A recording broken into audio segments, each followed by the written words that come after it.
Hello everyone, welcome back to my channel unfolding literature. আজকে চলে এসেছি নতুন আরও একটি ভিডিও নিয়ে। আজকে আলোচনা করবো একটি ড্রামা, নাম শি স্টুপস টু কনকার, লিখেছেন অলিভার গোল্ডস্মিথ।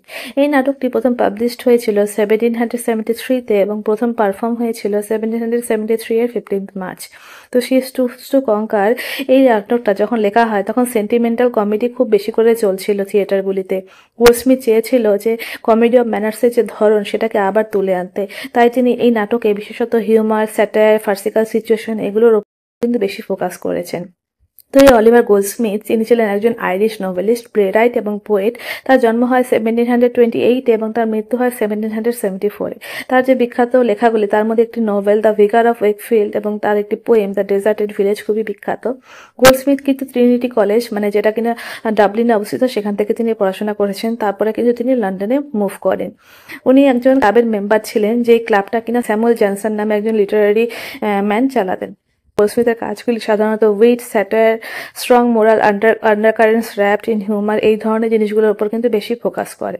তো ওনার যে চরিত্রগুলো এই গল্পের বা এই নাটকের যে চরিত্র সেগুলো হচ্ছে কেট হার্টকার্সেল, উনি একজন বুদ্ধিমতী মেয়ে; চার্লস মার্লো, একজন শহরের যুবক, আভিজাত মহিলাদের সামনে লাজুক থাকেন তিনি; টনি লাম্পকিন, দুষ্টু প্রকৃতির একটি গ্রাম্য ছেলে; মিস্টার হার্টকার্সেল, কেটের বাবা; মিসেস হার্টকার্সেল, মানে কেটের মা; কনস্ট্যান্ট নেভিল, কেটের কাজিন; আর জর্জ হেস্টিং, ইনি হচ্ছেন মার্লোর বন্ধু। তো এবার এই নাটকটা সম্পূর্ণ বাংলায় যতটা সম্ভব বিস্তারিতভাবে আলোচনা করছি। নাটকের যে পটভূমি সেটা হচ্ছে, নাটকটি শুরু হয় ইংল্যান্ডের এক গ্রামীণ বাড়িতে। এখানে দেখা যায় এক বিশাল প্রাচীন বাড়ি, ভিতরে মিসেস হার্টকার্সেল বসে আছেন, তার স্বামী মিস্টার হার্টকার্সেল পুরনো আমলের পোশাক পরে বই পড়ছেন। তাদের একমাত্র মেয়ে কেট হার্টকার্সেল খুব বুদ্ধিমতী ও আত্মবিশ্বাসী। মিসেস হার্টকার্সেল চান তার সৎ ছেলে টনি লাম্পকিন যেন কনস্ট্যান্স নেভিলকে বিয়ে করেন, কারণ কনস্ট্যান্সের কাছে আছে মূল্যবান গয়না যা পরিবারে ফিরিয়ে আনা সম্ভব হবে। এবার এখানকার যে বর্ণনা, এই সিনের যে বর্ণনা সেটা দিচ্ছি। এই সময় আলো জ্বলছে, বসার ঘর। মিসেস হার্টকার্সেল কাঁধে ওড়না জড়িয়ে এক কোণে বসে চা খাচ্ছেন। মিস্টার হার্টকার্সেল তার প্রিয় ইতিহাসের বই পড়ছেন। মিসেস হার্টকার্সেল অসন্তুষ্ট স্বরে বলেন, এমন নিরানন্দ জীবনে বাঁচা যায়? আপনি তো সদাই সেই পুরনো দিনের গল্প বলেন, পুরনো ফ্যাশন, পুরনো সাজ পোশাক, পুরনো নিয়ম। আমি চাই আমার ছেলে টনি আধুনিক হোক। তো মিস্টার হার্টকার্সেল বলেন, বই থেকে চোখ না তুলেই তিনি বলেন, তুমি জানো আমি ঐতিহ্য ভালোবাসি। মানুষ যত আধুনিক হচ্ছে তত অসভ্য হয়ে যাচ্ছে। টনি তো আমাদের অলস আর দায়িত্ব জ্ঞানহীন একটি ছেলে। মিসেস হার্টকার্সেল বলেন, অসন্তোষেই তিনি কিছুটা বলেন আনস্যাটিসফাইড হয়ে, ওকে দোষ দেবে না। আমি চাই টনির বিয়ে হোক কনস্ট্যান্স নেভিলের সঙ্গে, তাহলে গয়নাগুলো আবার আমাদের ঘরে আসবে। এই সময় কেট প্রবেশ করে, মাথায় ফুল ঢাকানো টুপি, চোখে চঞ্চলতা। কেট উচ্ছ্বাসিতভাবে বলে, বাবা, আজ এক ভদ্রলোক আমাদের দেখতে আসবেন। আপনি নাকি তার বাবার বন্ধু? তো এরপরে মিস্টার হার্টকার্সেল বলেন, হ্যাঁ, চার্লস মার্লো খুব ভদ্র শিক্ষিত ছেলে, তবে শুনেছি সাধারণ মেয়েদের সঙ্গে সহজ আর সম্ভ্রান্ত মেয়েদের সামনে ভীষণ লাজুক। মিসেস হার্টকার্সেল চোখ টিপে বললেন, তাহলে কে তুমিও সাধারণ পোশাকে নেমে এসো, দেখি কেমন করে সে তোমার সঙ্গে কথা বলে। এখানে কিন্তু এই দৃশ্য শেষ হয় এবং আলো নিভে যায়। এর পরের দৃশ্যে গ্রামের একটি সারাইখানা, মানে বার যেটাকে আমরা বলি। এরপরে সন্ধ্যার পরে সেখানে কি দেখা যাচ্ছে, যে মঞ্চে দেখা যায় গ্রামের একটি বার বা সরাইখানা, যেখানে বসে আছে টনি লাম্পকিন ও কিছু স্থানীয় গ্রামবাসী। টনি মজা করতে ভালোবাসে এবং সেই নাটকের অন্যতম কৌতুকপূর্ণ চরিত্র। এই দৃশ্যে সে মার্লো এবং তার বন্ধু জর্জ হেস্টিংসকে প্রতারণা করে হার্টকার্সেলের বাড়িকে একটি সরাইখানা বলে বা বার বলে চালিয়ে দেয়। এখানকার যে বর্ণনা সেটা হচ্ছে, মঞ্চে গ্রামীণ একটা পরিবেশ, কাঠের বেঞ্চি টেনে বসে আছে, তার চারপাশে কিছু গ্রামবাসী, তারা হেসে খেলে মদ খাচ্ছে, আর টনির চোখে দুষ্টু বুদ্ধি। টনি হাসতে হাসতে বলছে, আরে এই সরাইখানার বিয়ার খেয়ে মনে হয় যেন পেট চলছে না, মনে আরও আনন্দ ভরে উঠছে। এই সময় ঢুকে পড়ে দুজন শহুরে পোশাকে, চার্লস মার্লো ও জর্জ হেস্টিংস। মার্লো অলসভাবে বলে, আমরা কি ঠিক রাস্তায় এসেছি? এই অঞ্চলটা তো বেশ গোড়া মনে হচ্ছে, মানে বেশ গ্রাম্য মনে হচ্ছে। হেস্টিংস বলছে, শুনেছি এখানে একটা ইন আছে যেখানে রাত কাটানো যায়। টনি তাদের দেখে উঠে দাঁড়ায় এবং অভিনয় শুরু করে। টনি শিষ্টভাবে বলে, স্যারগণ, আমি এই অঞ্চলেরই ছেলে। এখানে একটা ইন আছে, ওইদিকে বিশাল দালানটা, যেখানে কড়া এক মালিক থাকেন। আপনি কিছু ভুল করলেই রেগে যাবে কিন্তু। হেস্টিংস বলল, কৌতূহল নিয়ে, তুমি কি নিশ্চিত ওই বাড়ির মালিকের নাম কি? টনি বলল, হার্টকার্সেল। তবে ওনাকে নিয়ে খুব সাবধান, একটু আধুনিক নন, তার মেয়ে খুব দাম্ভিক, তার একটি মেয়েও রয়েছে। মার্লো বিস্মিত হয়ে বললেন, তাহলে আমরা ওখানেই যাই, গন্তব্য তো পেয়েই গেছি। তারা টনির কথায় বিশ্বাস করে সোজা চলে যায় হার্টকার্সেলের বাড়ির দিকে, ভেবে নেয় যে এটা আসলে সরাইখানা। টনি পিছনে হেসে গড়াগড়ি খায়। টনি হাসতে হাসতে বলে, এই শহুরে বাবুদের ঠকানো তো একেবারেই শিশুর খেলা, এবার দেখি কি কাণ্ড হয়।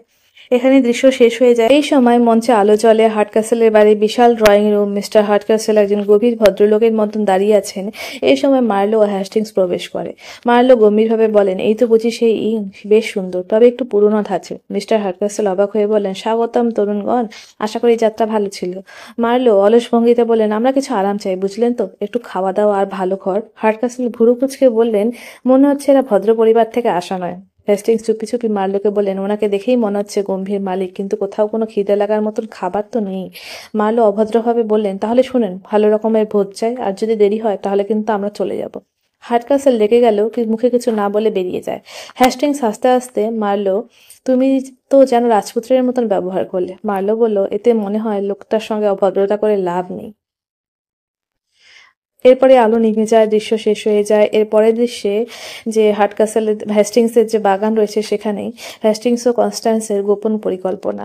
এখানে এই দৃশ্যে হ্যাস্টিংস ও কনস্ট্যান্স নেভিল একান্তে দেখা করে। তারা পরস্পরের প্রেমে পড়েছে এবং বিয়ে করতে চায়, কিন্তু কনস্ট্যান্স জানে তার যে আঙ্কেল মিসেস হার্টক্যাসেল তাকে টনির সঙ্গে বিয়ে দিতে চায়। হ্যাস্টিংস পরিকল্পনা করে কনস্ট্যান্সের গয়না নিয়ে পালানো, যাতে তারা গোপনে বিয়ে করতে পারে।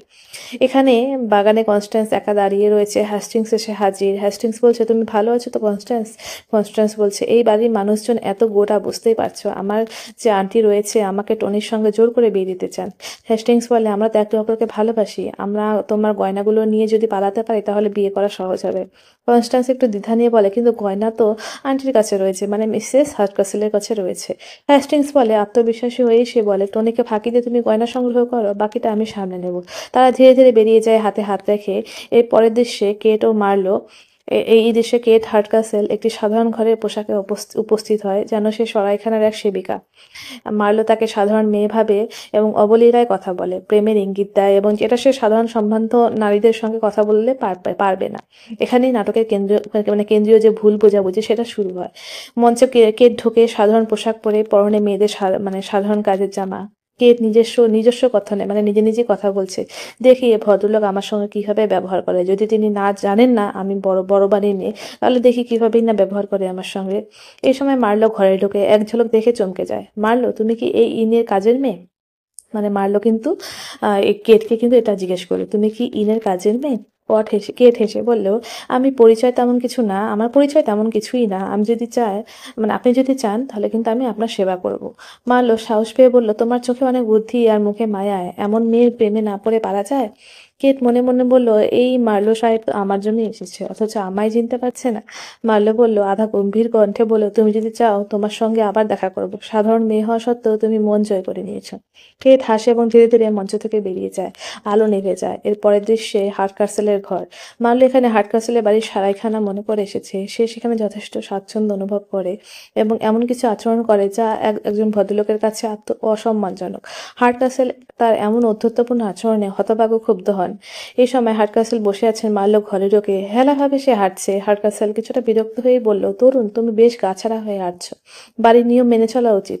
মার্লো মজা করে বলল, আপনার ইন খুব আরামদায়ক, কিন্তু সার্ভিসটা উন্নত করতে পারেন। হার্টক্যাসেল আত্মসংযমে বলল, তুমি কি জানো তুমি কাদের বাড়িতে আছো? মার্লো অবজ্ঞা করে বলল, একজন সরাইখানা মালিকের তো বাড়ি তো নয়, তাই না? হার্টক্যাসেল অগ্নিশর্মা মানে প্রচন্ড রেগে গেলেন এবং বললেন, তুমি ভদ্রলোকের ছেলে হয়ে এমন অধ্যত্ব দেখাচ্ছ? আমি নিজে এক সম্ভ্রান্ত ব্যক্তি, এটা কোনো সরাইখানা নয়। মার্লো আকাশ থেকে পড়ে, কি বললেন? তাহলে আমি ভুল করে ফেলেছি? হার্টক্যাসেল বেরিয়ে বলেন, তোমার মতো উশৃঙ্খল যুবকদের জন্যই এই সমাজে ভদ্রতা হারিয়ে গেছে। মার্লো হতভম্ব, কিছু বলার আগে এই দৃশ্য কিন্তু শেষ হয়ে গেল। এর পরের দৃশ্যে হ্যাস্টিংস এবং কনস্ট্যান্স পালানোর জন্য প্রস্তুত হচ্ছে। টনি কনস্ট্যান্সের গয়না চুরি করে তা হ্যাস্টিংসকে দিয়ে দেয়, কিন্তু কনস্ট্যান্স সন্দেহ করে করতে থাকে টনির উপর। পরে জানা যায় টনি গয়নাগুলো ভুল হাতে তুলে দেয়, ফলে পরিকল্পনা বিপদে পড়ে। এইখানে যেটা হচ্ছে সেটা হচ্ছে কনস্ট্যান্স এবং হ্যাস্টিংস গোপনে দেখা করেছে। টনি ঢুকে পকেট থেকে কিছু বের করে। টনি গর্বিত হবে বলে, এই নাও গয়নাগুলো, আমার মায়ের ঘর থেকে নিয়ে এসেছি। হ্যাস্টিংস উচ্ছ্বাসিত হয়ে, তুমি আমাদের বড় উপকার করলে টনি, এই কথা বলল। কনস্ট্যান্স সন্দেহ করে বলল, তুমি কোথায় রেখেছিলে এগুলো? টনি বলল, এক বুড়ি মহিলা এসেছিল, আমি তার হাতেই দিয়ে দিয়েছি। কনস্ট্যান্স চমকে ওঠে, কি বললে? সে তো আন্টির এক কাজের লোক, গয়নাগুলো আবার ফিরে যেতে হবে, ওনার কাছেই ফিরে যাবে তাহলে? হ্যাস্টিংসের মাথায় হাত, সব পরিকল্পনা তো মাঠেই মারা গেল, এবার কি হবে? টনি হাসতে হাসতে, আমার ধারণা ছিল ওভাবে হবে। তিনজনই চিন্তিত মুখে এবার বসে পড়ে। আলো নিভে যায়। এর পরের দৃশ্যে মাল্যর আসল রূপ ধরা পড়ে এবং কেটের কৌশলের যে সাফল্য সেটা আসে। মাল্য আবার কেটের সঙ্গে দেখা করতে আসে, মনে করে সে সাধারণ কাজের মেয়ে। এবার সে স্পষ্টভাবে কেটকে ভালোবাসার কথা জানায়। কেট বুঝে যায় মাল্য এখন তার প্রতি আন্তরিক। সে সিদ্ধান্ত নেয় মাল্যকে তার ভুল থেকে জাগিয়ে তুলবে। এই সময় মঞ্চে কেট অপেক্ষা করছে। সাধারণ পোশাকেই মাল্য প্রবেশ করে সোজা কেটের কাছে যায়। তো মাল্য অপ্রস্তুতভাবে বলল, আমি আর সারাদিন অস্বস্তিতে কাটিয়েছি, আমার মনটা আজ তোমার জন্য উদ্বেল। কেট বলল, আপনি তো সাধারণ মেয়েদের সঙ্গে এমন কথা বলেন না, হঠাৎ আমার কাছে কেন? মার্লো বলল মৃদু গলায়, তুমি ব্যতিক্রম, তোমার চোখে বুদ্ধি, মুখে সৌন্দর্য, আচরণে নম্রতা। কেট হেসে বলল, তাহলে আপনি যদি জানতে পারতেন আমি এই বাড়িরই মেয়ে। মার্লো হতচকিত হয়ে বলল, কি বললে? তুমি কি কেট হার্টকার্সেল? কেট বলল নিজস্ব ভাবনায় একা একাই কথা বলল, এখন ঠিক সময় আসলে পরিচয় জানাবার। আলো এবার ধীরে ধীরে ম্লান হয়ে গেল। এই দৃশ্য কিন্তু শেষ হয়ে গেল। এবার আসল পরিচয়ের যে প্রকাশ, সেই দৃশ্য আসছে। মাল্য ধীরে ধীরে বুঝতে পারে সে কেটকে ভুলভাবে চিনেছিল। কেট তখন নিজের আসল পরিচয় প্রকাশ করে এবং হার্টকাসেল উপস্থিত হয়ে পরিস্থিতির ব্যাখ্যা চান। মাল্য হতবাক ও লজ্জিত হয়। এদিকে টনিও তার মায়ের পরিকল্পনার বিরুদ্ধে গিয়ে জানিয়ে দেয় যে সে কখনই কনস্ট্যান্সকে বিয়ে করবে না। এবার মঞ্চে কেট ও মাল্য মুখোমুখি। হঠাৎ হার্টকাসেল প্রবেশ করে। হার্টকাসেল কড়া স্বরে বলে, তুমি কি আমার মেয়েকে ভালোবাসো মাল্য? মাল্য লজ্জিত হয়ে বলল, আমি ভেবেছিলাম তিনি অন্য কেউ। আমি তার ভদ্রতা ও বুদ্ধিতে মুগ্ধ, কিন্তু জানতাম না উনি আপনারই মেয়ে। কেট হেসে বলল, আমি যে সরাইখানার কাজের মেয়ে আমার সামনেই সাহস করে বলেছিলেন, সেই কেটই আমি। মাল্য আবেগে বলল, আমি এতটা বোকা ছিলাম, তবে এখন সত্যি করে বলছি আমি আপনাকে ভালোবাসি।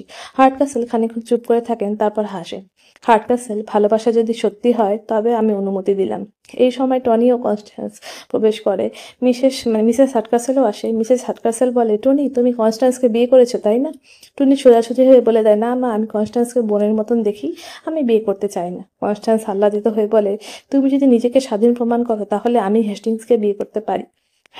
হার্টকাসেল তখন বলে, মিস্টার হার্টকাসেল তখন বলেন, টনির বয়স এখন আইন অনুমতি অনুযায়ী যথেষ্ট। সে যদি না চায় আমি কিছু বলবো না। মিসেস হার্টকাসেল তখন হতবাক। তার যে সমস্ত পরিকল্পনা ধ্বংস হয়ে গেল। এখানেই সবাই হেসে ওঠে। এখানেই কিন্তু উপসংহারে বিয়ে এবং মিলনের আনন্দ এই নাটকের মধ্যে প্রকাশ পায়। সব ভুল বোঝাবুঝি দূর হয়ে যায়।